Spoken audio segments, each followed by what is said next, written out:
¿Cuántas veces por día decís la palabra cerebro? ¿La calculaste alguna vez, no? No. Pero vas a la verdulería. ¿Sos de ir a la verdulería del barrio? No. Sí, soy a la verdulería particularmente sí. Sí, y no te dicen... Sí. Doctor, yo el otro día lo escuché, el tema del cerebro. Todo el mundo te pregunta y te habla lo mismo, ¿no? Sí, por supuesto que intento ayudar, porque mucha gente tiene... Es un buen punto porque la enfermedad del cerebro es la primera causa de discapacidad en el mundo, más que la enfermedad cardíaca y más que el cáncer. Entonces, todo el mundo tiene a alguien depresivo o de Alzheimer. Discapacidad. Sí. La enfermedad del cerebro es la más prevalente hoy en el mundo. Y cuando uno dice enfermedad del cerebro, dice no solo Alzheimer o Parkinson o esclerosis múltiple, dice ansiedad, depresión, estrés. Claro, todo lo maneja el cerebro. ¿Quién no tiene un familiar con un problema? Cuando quieran, ¿eh? Arrancamos.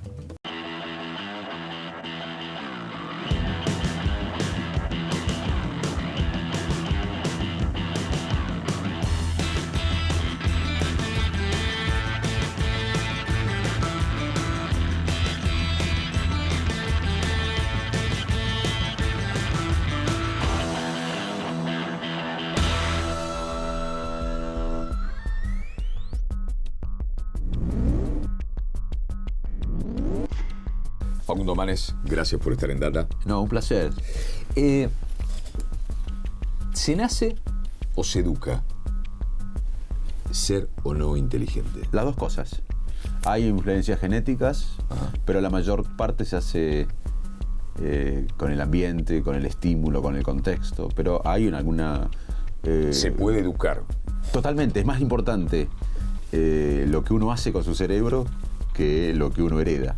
Pero hay un efecto para la creatividad y para la inteligencia, pero tampoco incide tanto, pero no te puedo decir que no hay. Claro.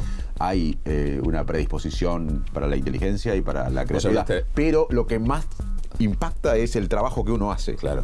Y la pasión y las ganas y el contexto. Incluso la motivación de los pibes cuando son chiquitos, digo. Totalmente, totalmente. Y también la ciencia no puede medir muy bien la inteligencia, mide un aspecto de la inteligencia. ¿Cuál? El más matemático, aritmético, claro, que es lo que llamamos coeficiente intelectual, pero eso para nada representa toda la inteligencia del ser humano. Cómo medir el humor, la ironía. Los líderes, porque hay muchos líderes, no quiero dar nombres, pero muchos líderes en el mundo que han cambiado sus países, y por ahí vos les preguntabas o le hacías hacer un cálculo matemático y no tenían ni idea. Pero los tipos o las tipas se daban cuenta de qué quería la sociedad, interpretaba la sociedad, tenía lo que se llama una empatía, que es... Nosotros definimos la empatía en la ciencia, la neurociencia, como imaginar qué siente el otro e incluso sentir qué siente el otro. ¿Cómo me dices eso? Y eso es inteligencia. ¿Tenés la discusión esta si es más importante la inteligencia como tal, la aritmética, o la inteligencia emocional? Bueno, depende para qué. Si uno quiere ser contador, la inteligencia aritmética es importante. Pero si uno quiere ser jefe, te cuento un ejemplo. Cuando yo viví en Inglaterra, hubo un experimento que lo hizo un amigo mío que se llama Simon Baron Cohen, es un psiquiatra muy famoso inglés, y él se dedica a autismo. Pero en el departamento de matemática de la Universidad de Cambridge había dos genios realmente de matemática. Habían ganado el equivalente al premio Nobel de matemática. Y Simon Baron Cohen le hizo un experimento. Le mostraba miradas de la cara de personas, pero solamente esta parte, con expresiones emocionales. Sorpresa, tristeza, alegría, miedo. Y estos matemáticos brillantes no podían definir la emoción. Menos mal que era matemático brillante, claro, y no dirigían la universidad. Claro. El rector de la universidad por ahí no resolvía un problema matemático, pero era inteligente para manejar los egos de la gente, los profesores, claro, para pedir plata en Londres o a los británicos para que la universidad genere nuevos investigadores. Recién hablábamos de la inteligencia empática o emocional y la inteligencia como la conocemos, ¿no? Y vos me dijiste, depende para qué. Y no te contesté ahí. Digo, al fin de cuentas, para ser feliz. ¿O no? ¿O el hombre con su cerebro no es eso lo que busca? ¿Se entiende la pregunta? Perfectamente. Lo que te voy a decir es que nosotros tenemos que entender nuestro cerebro, el tuyo, el mío, el de la audiencia, de los televidentes, como producto de una evolución de miles y miles de años. Para que tengan una idea, la lectoescritura, nosotros la damos por descontado, no existió siempre. Es más, casi siempre no leímos ni escribimos como especie. Solamente hace 5 o 7 mil años, que eso evolutivamente es nada. Nada. Entonces, la mayor parte del tiempo, la especie humana intentó sobrevivir, básicamente huir del peligro y buscar el placer. Pero el concepto de felicidad o de bienestar es totalmente nuevo. Recién en los últimos miles de años o siglos empezamos a tener esto de felicidad. El cerebro no está preparado para ser feliz. El cerebro está preparado evolutivamente para huir del peligro y buscar el placer. Es muy bueno. Pero esto de felicidad es nuevo, evolutivamente. Nosotros no tenemos un cerebro para ser feliz. Tenemos un cerebro para sobrevivir evolutivamente. Y por eso ahí aún confunde el hombre, por su propia evolución, el placer con felicidad. Claro, exactamente. El placer, tenemos...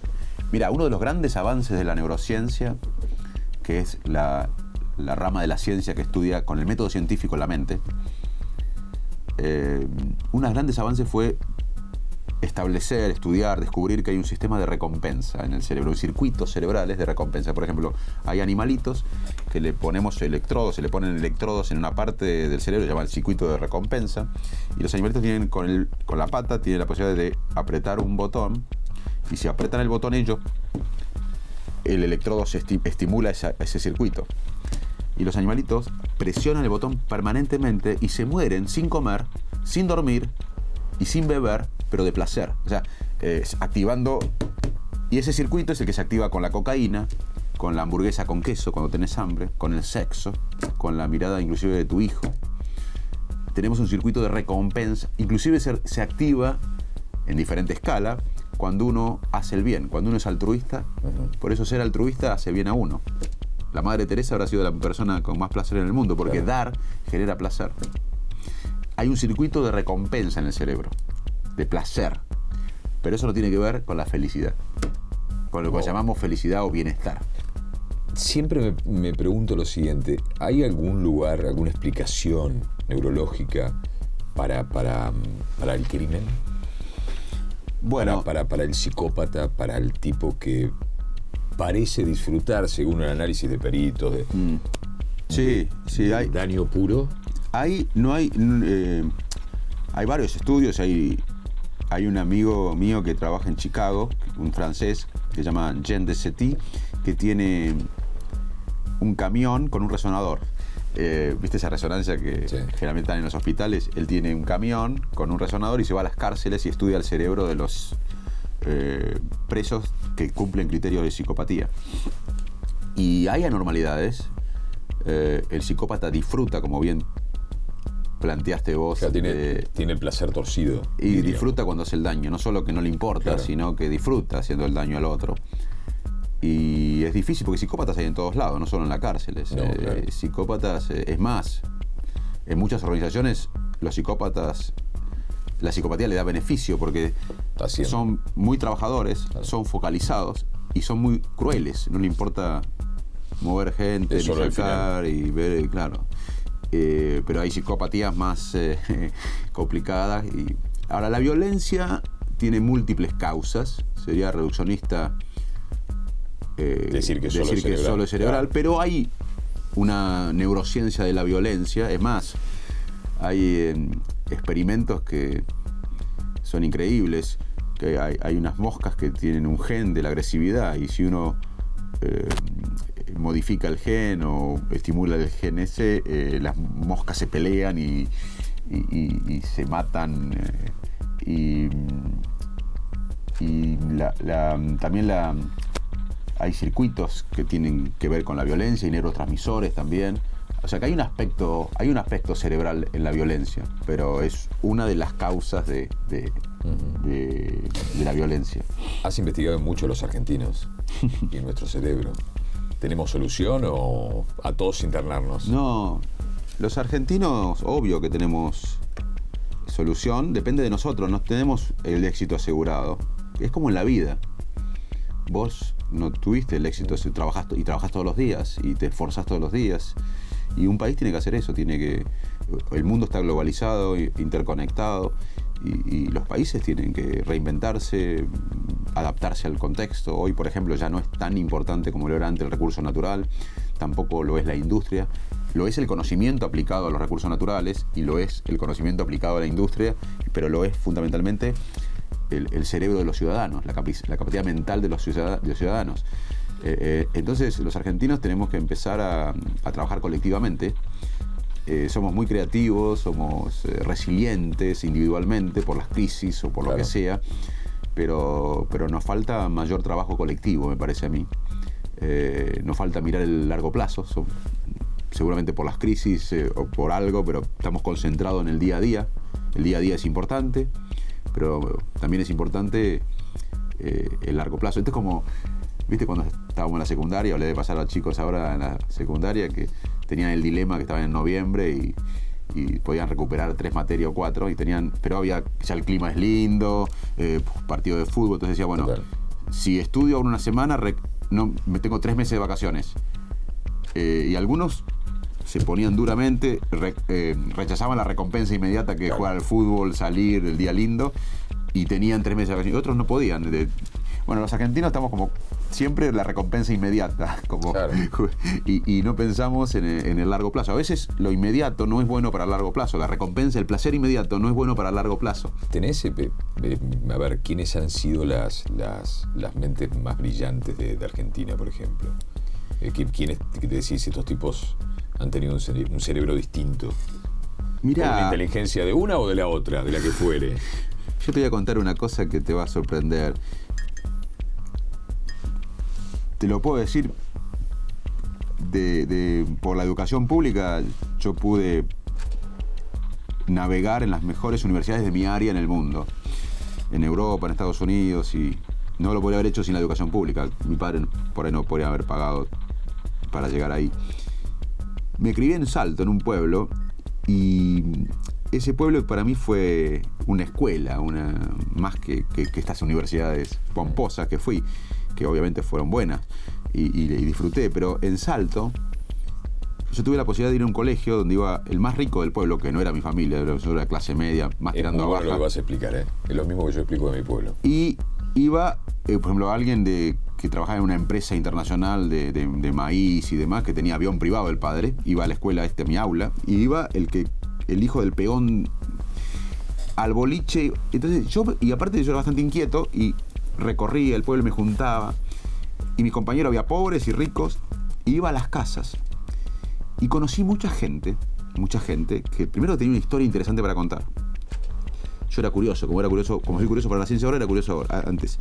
Y también conocí mucha gente que no tenía educación formal, pero era brillante. Y eso quiero dejar claro, hay gente que es brillante y no tiene educación formal, y hay gente que tiene educación formal, que tiene todas las cocardas, quizás yo, y no es tan inteligente.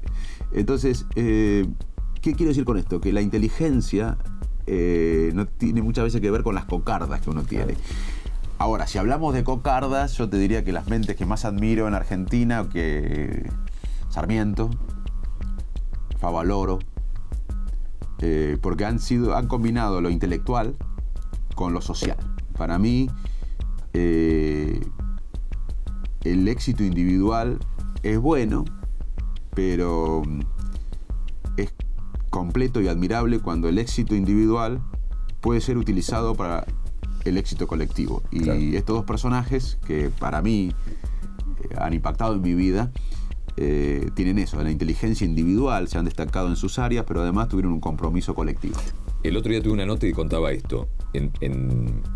Yo nací en Raucho, un pueblo de 14.000 habitantes, me crié ahí. Y no había diferencia entre el rico y el pobre. Yo era un hijo de una docente, mi vieja era la vice de Inmaculada, pero que era mi vieja, es mi vieja. Una mina muy querida, muy respetada, pero tenía que estudiar como un animal. Pero rico y pobre iban a lo de Rosita. Rosita era el único restaurante que había, uno de los dos que había en el pueblo. Yo crecí sin entender lo que era la diferencia de guita. No había diferencia de guita. No había pobres o ricos. Todos íbamos al mismo colegio o a los 2 o 3 colegios que había. Y si lo que te hace crecer sano Yo jodo con esto, porque por eso cuando empezaste a contar lo de Salto, me quedé ahí porque lo estuve hablando hace pocas horas en una nota con Ale Apo. Y uno crece sano, crece limpio. No, aparte si vos, que seguramente lo has hecho, es una persona curiosa, escuchabas a la gente mayor, pobre o rica, de Rauch, cada uno tiene una historia interesante. Sí. Y de cada uno hay un porqué, ¿no? Esta cosa de, che, ¿cómo llegó este? Diego Burgá. O laburó, o... Te vuelvo, vamos a Maradona un cachito. ¿Es más importante en Maradona su físico y sus piernas o el cerebro de Diego? ¿Qué fue más importante? Messi, hoy lo ves. De tipo que juegan a un ritmo, que ven algo antes, y decís, a ver, los ojos son manejados por el cerebro, pero las piernas van al mismo ritmo, la pelota está pegada, lo mirás a Messi y decís, loco, ¿cómo lo haces? ¿Qué es lo que manda ahí? Te lo digo, te lo respondo concretamente de otra manera. La diferencia en un juego olímpico entre el oro y el bronce está acá. El cerebro. Porque, como bien decís vos, la resistencia física, debe haber muchos Messi en resistencia física, o debe haber algunos Maradonas en su época, o al revés también. Yo no voy a decir, nunca digo el nombre, pero él debe saber quién es. En mi pueblo había un pibe que para mí, siempre lo hablamos con mi hermano, que conmigo, tenía el talento de Messi o Maradona, y debe haber en el mundo muchos, pero le gustaban las chicas, salía a la noche, tomaba alcohol.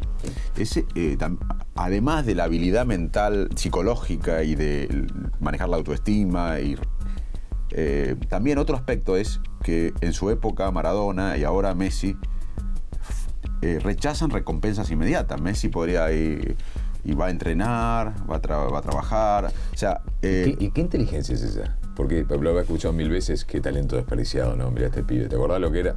Entonces uno lo escucha inmediatamente, o el tipo que no es capaz de pasar una presión, de saber que tiene que esperar, que hay un momento para todo, y en la primera fracasa y me voy a mi casa. Digo, a veces uno llega por estar convencido y que sabiendo que el camino es durísimo, pero estás convencido del final. Y en el medio hay un montón de trabas. Totalmente. ¿Quién queda en el camino? ¿Por qué queda en el camino? ¿Por ser inteligente o porque tiene un plus más? Ese plus más, ese plus que tiene, ¿dónde está? Muchas veces en tener propósito en la vida, ¿no? Tener un propósito claro ayuda, tener como ¿Y eso una es meta. cerebral? Sí, obvio. Todo es cerebral. Todo lo que hacemos, desde respirar, ahora estamos respirando, ahora sabés porque te lo dije, pero hace unos segundos estaba respirando. No, es increíble, empezás a pensar en y cómo... un sistema, un circuito cerebral estaba controlando tu respiración automática. Desde respirar hasta resolver los dilemas más complejos morales que tenés en el día, lo hace el cerebro. Si vos tenés un trasplante de corazón, o de pulmón, o de hígado y sobrevivís, sos el mismo. Si vos tenés una pequeña lesión en un área estratégica del cerebro, perdés tu memoria, tu identidad, cambiás tu personalidad. Somos nuestro cerebro. Y déjame decirte algo, que vivimos en piloto automático y que muchas veces desde la ciencia nos cuesta aceptar la idea que tenemos libre albedrío. Porque si yo te digo a vos ahora, recordá que venga a tu mente una persona. ¿Tenés en tu mente una persona? Sí. ¿Por qué apareció? ¿Quién decidió que aparezca? O sea, en tu cerebro podría haber tenido 10 personas o 15. ¿Por qué apareció una? Primera. Bueno, entonces, lo que estamos discutiendo desde la filosofía primero y ahora de las neurociencias es que no tenemos muchas veces libre albedrío. No decidimos nosotros. Porque lo que aunque no yo sabemos es por qué aparece eso. Exactamente. Que hay mecanismos químicos y circuitos que te llevan a que aparezca esa persona y no otra. ¿Y cuánto falta saber del cerebro? Todo. O lo que sabemos.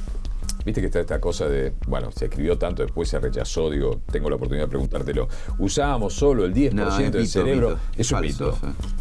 Pero ¿cuánto más podemos descubrir? ¿Cuánto más nos falta las preguntas más, nos falta mucho, pero hemos avanzado. Lo que no tenemos es una teoría general sobre cómo funciona el cerebro. No tenemos una teoría de la relatividad del cerebro. Nos falta un Einstein del cerebro. Y tampoco sabemos cómo los circuitos neuronales, sabemos que son ellos, dan lugar a la experiencia personal, privada, íntima que estás sintiendo vos, yo, los televidentes. No tenemos todavía idea. Pero están pasando cosas increíbles.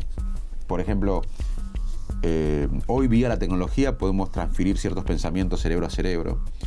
Hoy, si vos ves la cara de Patricia y la cara de Oscar, La cara de Patricia produce una actividad neuronal en tu cerebro, la cara de Oscar produce otra actividad.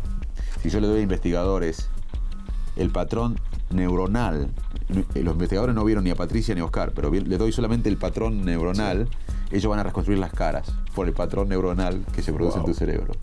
Hoy podemos explorar lo que pasa en los sueños. O sea, hay cosas que parecen ciencia ficción. Hay personas paralizadas, por ejemplo, que se le ponen electrodos en la cabeza, que están paralizadas porque tuvieron una lesión en el tronco cerebral, pero su cerebro quedó intacto. Y hace 10 años, por ejemplo, que no tienen paralizado y no habían pensado, hace 10 años no pensaron cómo mover el brazo para agarrar un chocolate que está acá, porque no tenían Pero el cerebro no se olvidó. Se le ponen electrodos, la persona no puede mover nada, pero piensa. Los electrodos registran el pensamiento, decodifican el pensamiento, lo traslada a una computadora que hace actuar un brazo robótico, y si la persona pensó que agarré el chocolate, lo lleva a la boca. O sea que hoy se puede leer ciertos pensamientos. Para hacer eso, tenemos que haber conocido algo del cerebro. Algo sabemos. Algo sabemos. Hay chicos o pacientes con distonías, contracciones musculares terribles, o Parkinson severo, que se modifican estímulos y mejoran notablemente. O sea, hay avances, muchísimos avances. Facundo, podríamos seguir 1 hora o 2. Un gusto de verdad que hayas venido. No, un placer. Un placer realmente estar con vos. Muchas gracias. A vos.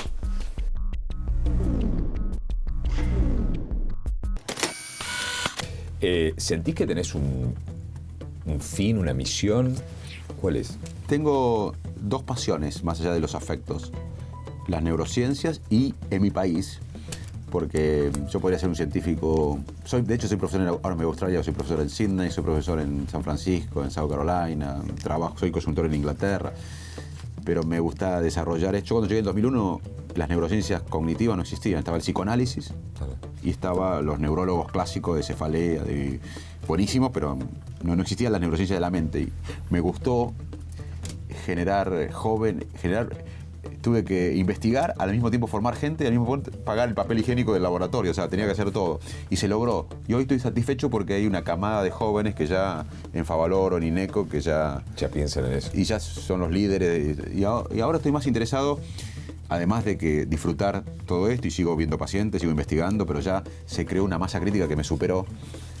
Y una cosa que creció, algo inesperado, porque afloró, es como encendí una llama que, ¡pum!, porque fue un tema fascinante, entonces. Y ahora estoy interesado en que la sociedad argentina, estoy interesado en la sociedad civil, que empiece a valorar el conocimiento, la importancia del conocimiento, de proteger los cerebros en desarrollo, de la educación de calidad, de la investigación, de los empresarios que generen valor agregado. Si nosotros no entendemos esto como sociedad, vamos a quedar atrasados. Y así que tengo 2 pasiones, mi país, te diría, y el cerebro, más allá de los afectos. Y en las 2 estoy focalizado, trabajo focalizado en estas 2 cosas. Se nota. Facundo, gracias. Un placer. De verdad.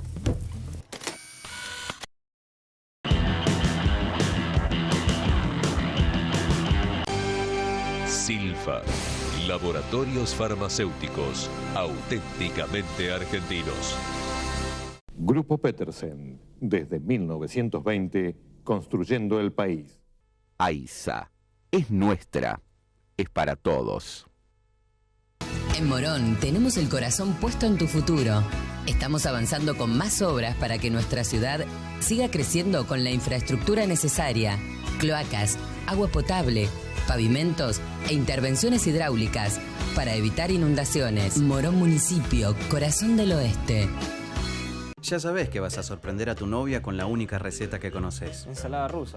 Lo que no sabés es qué hacer con todas las latas, ¿no? ¿Las tiro? No. Si las latas están limpias y secas, las podés separar junto con los demás reciclables. Para más información, entra en buenosaires.gov.ar/Ciudad Verde. Buenos Aires Ciudad. En todo estás vos.